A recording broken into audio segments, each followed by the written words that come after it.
What does it really take to close 100 million plus in sales across tech, Web3, and AI, and grow a network that spans 15 plus countries in the middle of a bear market? Well, today's guest knows the playbook. Max from Momentum X brings 7+ years of tech sales experience from Oracle's cloud infra and database services to leading BD at top Web3 startup. Max, welcome to the show. Thank you very much for having me, Mikhail. Super excited about this. Yeah, absolutely excited to have you here. BD is a passion of mine. I work in the industry as well. So I'll start off by asking you this. So you've sold over 10 million across Web 2 and Web 3. What's the biggest mindset shift BD leaders need to make when moving into Web 3? Yeah, that's a great question. And I'm glad you brought it up because I think it's kind of like a multi-level answer here, because there's definitely a lot of mindset shifts that BD or sales reps go through in just the traditional tech industry across, the enterprise Oracles of the world, AWSs and Googles of the world, to working in just the startup scene in general. And then Web3 is just a whole different beast when you move into that space. So, I would kind of answer that in a few ways. First is, differences in mindset shift from working at an enterprise company doing enterprise sales versus just startup sales in general. And a lot of that comes back to what you're selling and the change of pace of product development, tech innovation, and the trends that you need to keep up with.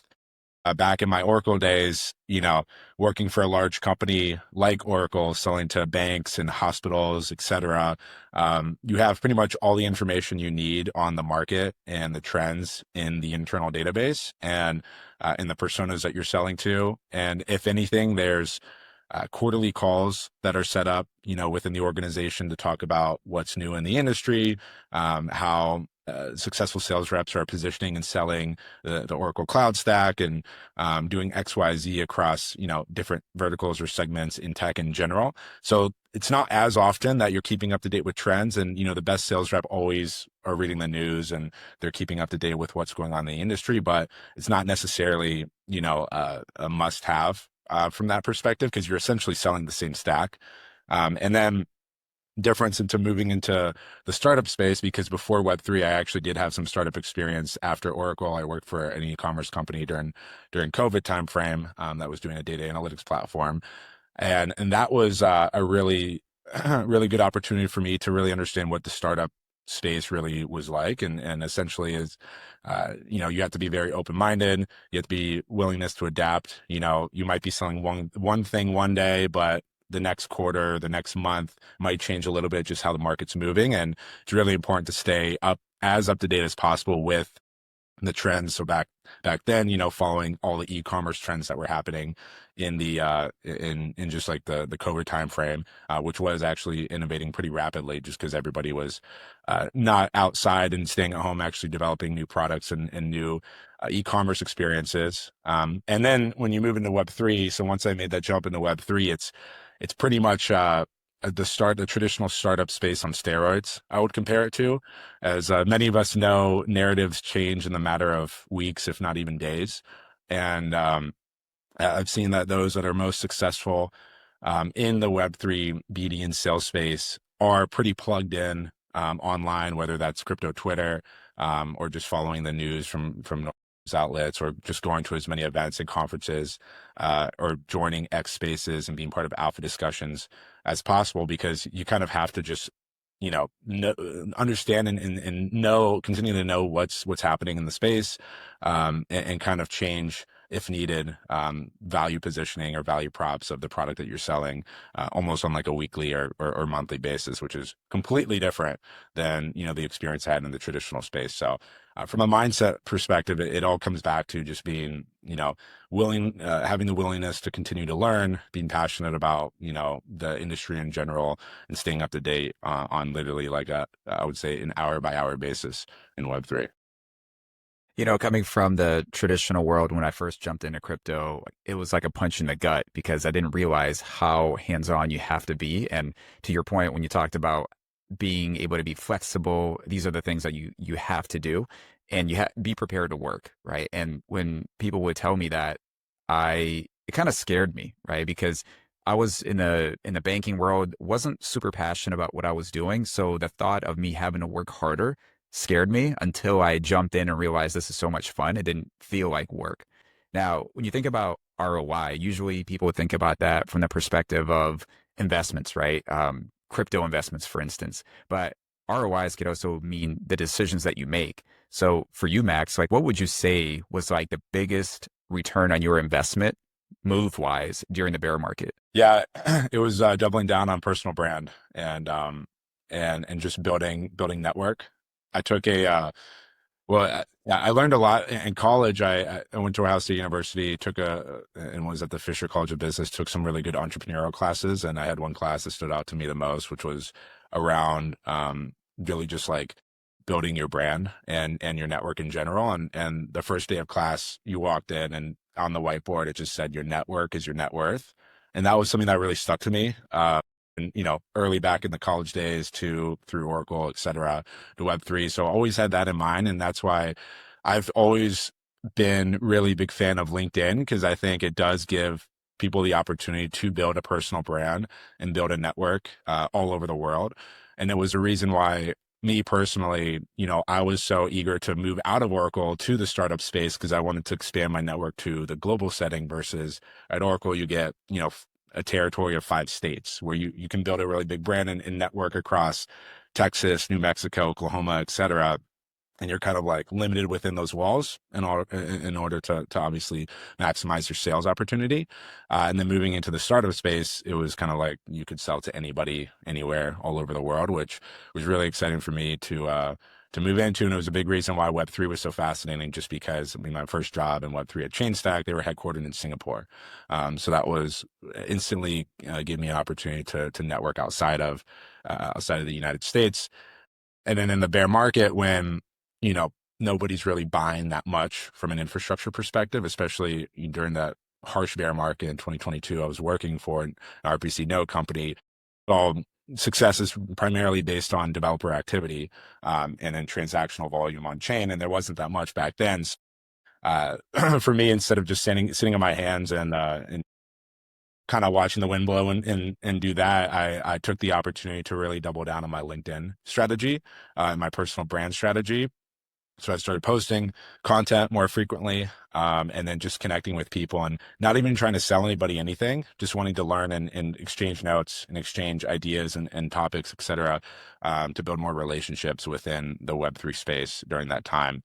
So during that time, I think I grew from like 3,000 followers on LinkedIn to about 18,000. And it was one of the most successful things. And I guess the best ROI I could have done was just double down on that and just build relationships with people more organically through platforms that anybody can use on a day-to-day basis. Yeah, I definitely enjoy getting your content because you'll have the latest news, and I really like the way that you position your brand in the process as well. Like you would say, powered by Helica, powered by Chainstack, or powered by Momentum. I really enjoy that. I think that's very smart because it helps get the overall message across while you're also providing a lot of value and giving people like today's news all in one post. So I really enjoy getting those LinkedIn notifications when you post something. And you've used that to build your brand to your point, and you've helped Helica reach 3 million plus in ARR and raise from Pantera, which is not an easy task. What did the go-to-market strategy look like in those first few months?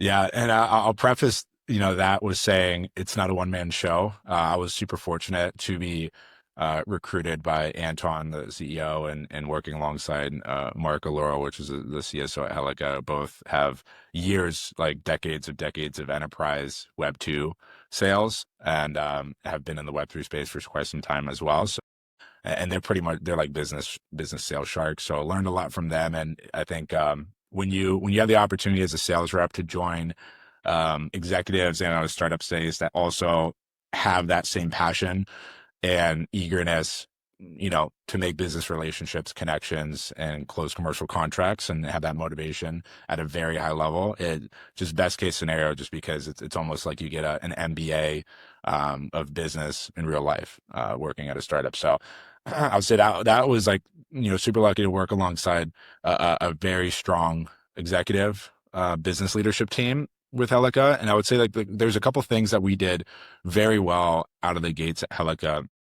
And I'll bucket into like three different things. Number one, focusing on a niche. And I think this could be applicable to anything from a growth perspective. And this is what I did on LinkedIn is I was really passionate about the gaming and consumer side of Web3. So that was all I posted about was mostly the gaming and stuff that was happening on the consumer level.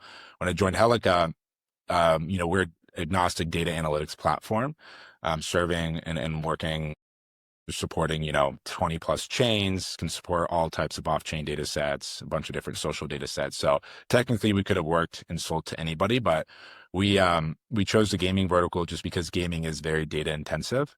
And at the time when we chose, there's a lot, I think after 2022, there was over $10 billion invested in Web3 gaming. So there's a lot of teams building in Web3 gaming.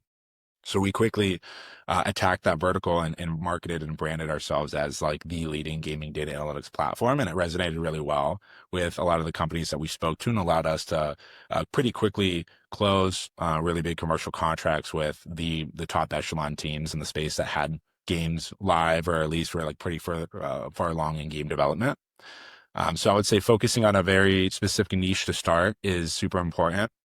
Number two, I would say we were very creative with how we went to market from like a content BD side or marketing BD side. Even though we didn't have a really big marketing team, we leveraged and worked with some content creators as well as our chief marketing officer at the time.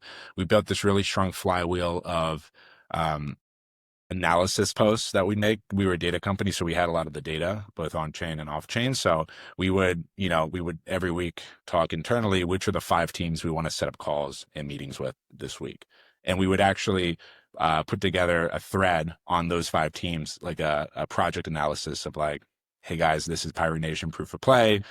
This is the team. This is what they're building. These are some data points from all their activity so far. We post it and we'd reach out to that team and get them involved with amplifying the posts, and they loved it. So the teams would really like us because we were just posting organic content on them, and then it would gain a lot of traction, and then it was really easy to set up a call with the teams that we did those for. So it was pretty tactical in terms of how we did, I would say, marketing content, but it was extremely effective. And then and that goes the same with there's other creative strategies that we'll probably talk about later, but you can invite people to X spaces, you can invite people to events and things like that, which happy to touch on a little bit later. But I would say the third bucket as well, when you're going to market first 90 days in any situation, is always, and this is like applicable in every single line of business and sales, you want to reach out on a volume-based approach. So your goal in the first 3 months should be speaking to literally as many teams as possible and people as possible, because you just never know who's going to be, especially as you're learning, you're new to a company or you're new to the market in general. It's a really strong learning exercise to take as many calls as possible with industry leaders across multiple different verticals, and really understanding like where the product, where most validation is seen from the product. And then, of course, if you take 100 calls, 20 of those calls or 25 might result in follow-up calls, and then 15 a third call, and then so forth in terms of closing a commercial contract. So those are probably like the three biggest things that we did as a team, very strategically, to gain the most momentum in the first 90 days. I love the warm approach there in terms of doing like co-marketing activities. You mentioned the AMA. I love those because those are low pressure, like not salesy at all, more about like, hey, let's collaborate. And this is Web3, right? So people love collaborating. And it's like a very non-invasive way to just start the conversation. I always talk about just get the conversation started, right? You don't have to try to swing and hit a home run. Just get the conversation going, learn more about them, and see where those needs are. You kind of touched a little bit on like, especially if you're starting out, making it very volume focused. So this kind of ties closely to my next question for you. What is the ideal Web3 BD pipeline? What does that look like? Yeah, I would say bringing over strategies from traditional Web2 sales in general. It's all about starting out with a potential prospect list. So whether you get that in my Oracle days or startup days, we use ZoomInfo, Apollo. There's a lot of different lead sources that you could leverage. in whatever niche you pick. So Helica picked gaming. So, I mean, we would just go through databases and articles and reports of like, who are all the top gaming companies in Web3 building today. And we would do what we can to try to get emails, telegrams, LinkedIn's for them. So the funnel would go, having a list of, let's say, 100 companies that you want to outreach and prospect. If there's a different way that you can position your product to a different vertical, like for a data analytics platform, data is leveraged in gaming differently across TCG versus RPG versus, different game types. There's some game genres that or still leverage data way more than others. And even like in Web3 gaming, there's some games that are fully on chain, which data is very, very expensive to continue to index and track all those data sources versus fully off chain games. So we were very strategic with how, we went about, segmenting not just the lead list, but also your outbound messaging needs to be personalized based on the persona that you're reaching out to, whether it's, a VP of tech or CEO, CTO, COO, et cetera. It should all be personalized to that persona and what their interests and their cares are, and then could be even more personalized based on what type of game or company that it is. So once you get to that point, then it's reaching out to all of them, and our team found a lot of success, and my success has always been LinkedIn social selling. I was even told when I got my first Web3 job that LinkedIn's not going to work. You're going to get all your business off of Discord and X, which is true to an extent. You still got a lot of business from X and Discord, but I still found a lot of success. There's still a lot of companies that are on LinkedIn, I would say more than ever, just because the industry is maturing more now. So I would reach out a lot through LinkedIn. And then if you have a Telegram handle, you could do that as well. But I would say that you should be cautious if it's a cold Telegram outreach. You don't want to seem or sound like you're like an AI bot or something that just people can tell it's generated from a list of 200 people from a CRM platform. So that's where the type of personalized outbound messaging that you use for that contact is super important. But then from there, reach out 100 plus people, 100 plus companies, and then you start the process once you start booking meetings. To your point, the LinkedIn strategy, I feel like is very underutilized. It seems like everybody feels like if you are a great BD, that means you have to be on crypto Twitter and, be this key opinion leader. And to your point, the industry is maturing. There's more companies jumping in, especially from the traditional world, and they're not going directly into Twitter. They're going on LinkedIn. It's more of that Web 2.5 feel. At least that's how I interpret it. And I feel like that right now is where a lot of the attention is. And I think that there's going to be a lot of business coming from that specific area. So I enjoy LinkedIn as well. And I think for me personally, at least, I get a lot more organic engagement on LinkedIn than I do on Twitter. Yeah, Twitter's very competitive, especially in crypto Twitter, as people know. If you're on it all day, I mean, there's a lot of content creators and there's a lot of noise on Twitter. So I would say it gets really effective if you're able to build a strong audience through like spaces. Or if you can crack the code on content and get a lot of amplification there, then I would say it's worth the ROI for sure, because everyone's on Twitter as well. Oh, but the LinkedIn, I think, is still like a gem because not as many people post on LinkedIn. So you're definitely more visible on there to potential prospects. What would you say is another underutilized BD tactic that more teams should try? I would say we've always been, myself personally, and then like working with the Helica team was really exciting because like we always were very creative with outreach strategies. So this is going back to what I said previously.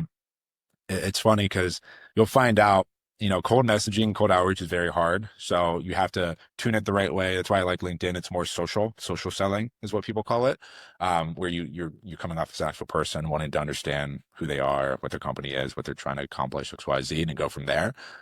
But still, you could struggle with getting meetings booked and getting to the right people by doing a cold outreach approach. So I would say that the few things that we did that were very creative was X Spaces or Twitter Spaces. People will say no to taking a meeting with you all the time, and then if you ask them to be on a podcast or an X Space, they would love to. Like usually most of them say they want to actually do that and they want to talk about their project and who they are. So that's a very easy way to break a barrier. Another thing is events as well. Helica was extremely successful with running events after we raised Series A. Because most people, again, it could be hard to get on the phone, but they want to come to an event. They want to be invited to an event, have some drinks, meet other industry people. So it's a really easy way to break a barrier with them. And that's what we're focusing heavily on at Momentum X Global is running events worldwide. And, another thing is what I did on LinkedIn was posting content around successful raises or successful partnerships. Again, the more organic content that's posted about a company, the more they like that because people are talking about them in general. So I would say like always keeping up to date with the news and then sharing that content if it's interesting for you. And that's a really good way to break a barrier between you and a potential prospect that you're trying to talk to. Now, you've been focused on gaming specifically around Helica, but how would you say you would adjust your BD strategies across different verticals? So you've got gaming, you've got DeFi. Now that you're running Momentum X, I imagine that you have a little bit more flexibility in terms of how you go about strategizing. Like, how do you look at that? Yeah, there's two like main elements to that. So Momentum X Global is focused on specifically go-to-market, BD, and commercialization strategies, and bringing the right audience or network or potential prospects to a specific company. So it can be agnostic in that way, and we can work with companies in multiple different verticals, which we're doing today. So there's the element of just understanding the ins and outs of sales in general, because sales doesn't change whether you're door to door selling knives versus you're selling, a very sophisticated decentralized AI platform. At the end of the day, you're relationship building, you're understanding what a company's goals are, their mission, what they're looking to accomplish, what gaps they currently have in specific lines of business, and where your product and team can fit in and add value. So on the sales side, you can read any sales book and it'll be beneficial for you. And you can read and watch a lot of sales materials and that could be very beneficial. So that's a very core skill that anybody should definitely learn and have in general. But then if you're looking at a verticalized approach, how can you maximize your sales skills? Because like once you build up your sales skills and you can sell anything from a knife to a decentralized AI platform, how do you maximize that now? And how do you really fully take advantage of going to market in a specific vertical? That's where it's super important to know the ins and outs of what's going on in that market. Who are the top companies that's in that market, whether that's RWAs, that's gaming, that's sports or consumer in general. What are the recent trends in the news and who's raising money? Who are the big VCs? If you can start building, and what I've seen is most successful for sales reps is you understand sales inside and out, you start building your personal brand, and then you start posting content or thought leadership or opinions on a specific vertical. Then you look like a very trusted, and you are, trusted, reputable person in that niche or that field, where I've noticed people want to take calls with you, even prospects, just to talk about the industry in general. And that's the thing with Web3 is that it's always something new happening every day. So it's actually probably even beneficial for some prospects to take a call with a sales rep that's in a specific vertical because they know the ins and outs of what's happening in that vertical and are kept up to date on trends and whatnot. So once you master the sales component and then personal brand, then if you're very passionate about a specific vertical and want to be successful in that vertical, you got to know the ins and outs of what's happening day to day and what are some of the products there, companies, VCs, and just different topics and trends that are happening in that vertical. I feel like in Web3, because it's so tech focused, there's this build it and they will come mentality. I don't know if you come across that often, Max, but do you feel like that's ever true in Web3? I would say it's probably already happened, like the Uniswaps of the world and the core infrastructure or dApps back when there wasn't as much activity and it was kind of like a first mover advantage opportunity. You could, because back in the day, like there was no other choice than to use Uniswap to make trades or buy tokens. Now there's much more competition where um, you know, anybody can come in, especially with like a lot of these AI tools now, the access for developers or the opportunity for developers to build anything is is there. Like anything can really be built and almost disrupted at this point. So it's that's when you do need to lean on leverage marketing and then in sales. And in the startup world, I think marketing and sales go hand in hand. So if you're at a startup, you kind of like really, really strong go-to-market leads or BD leads have to do a little bit of both or understand both marketing and sales component. And then once you're a larger company, you can really be dialed out on each one. But I don't think I think it'd be very rare at this point in time for a company or a project to build crazy tech and not tell anybody about it and for that to be successful. So there's got to be some use of sales or marketing in some way or form to take off as a product or a company.